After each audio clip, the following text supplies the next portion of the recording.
Հովհաննես Պլուս վարդապետը ոտնլվայի արարողության մեջ մի հետաքրքիր ճառ ունի, սիրո ճառն է։ Ինքան գեղեցիկ խոսն է։ Ասում է, ես խոսում եմ սիրո մասին, Հովհաննես Պլուս վարդապետն է ասում։ Ես չեմ խոսում նյութական մարմնավոր սիրո մասին, այն սիրո մասին, որ Աստծուց է գալիս, որտեղ ով Աստծո սերն ունի, տալիս այդ սերը, բայց եթե չունես, դու ինչ տաս։ Մեր ընտանեկան դժբախտությունները ինչի պատճառով, բաժանումները ինչի պատճառով են լինում, որտեղ չունեն սեր, որ տան, ասում ես սերս դադարել, ասում էլ չենք սիրում իրար, ինչու չեք սիրում, մինչև այդ սիրում եք, հիմա չեք սիրում, և մինչև այդ էլ դուք չեք հասկանում սերն ինչա, ուրիշ բանի համար եք սիրում, և այդ ուրիշ բանը ցամաքեց, մարմինը, նյութը, աշխարհը, ցանկությունը,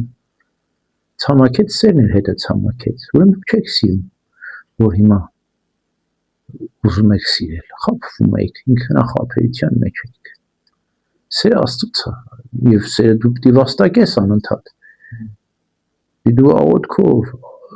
ինքնազոհաբերությամբ, ճգնությամբ, բարին գործելով դու պիտի վաստակես այդ սերը, եթե սերը վաստակեցի, ուրեմն կարող ես փոխանցել, եթե չունես սեր, ինչ փոխանցես։ Դրա համար է մեր Տերն ասում ավելի լավ է տալ, քան առնել, որտեղ եթե դու տալիս ես, ուրեմն ունես, իսկ ունենալու համար պետք է աշխատել, հոգևոր լուրջ աշխատանք կատարել, աղոթքով, բարի գործերով, Աստված պաշտությամբ, առաքինություններով, և Աստված անպատասխան չի թողնի այդ քո աշխատանքն ու ճգնությունը, այդ քո սերը, որ մարդկանց հանդեպ ցույց ես տալիս, քեզ բազմապատիվ պիտի լցնի, և սա ավելի մեծ երանություն է, տալ, ոչ թե մարդկանցից առնել, այլ Աստծուց առնել, ավելի լավ է տալ և Աստծուց առնել, այսինքն ավելի գեղեցիկ է ձևաբերումը լինում, ավելի լավ է տալ, բայց մարդկանցից չէ, այլ Աստծուց առնել, ամեն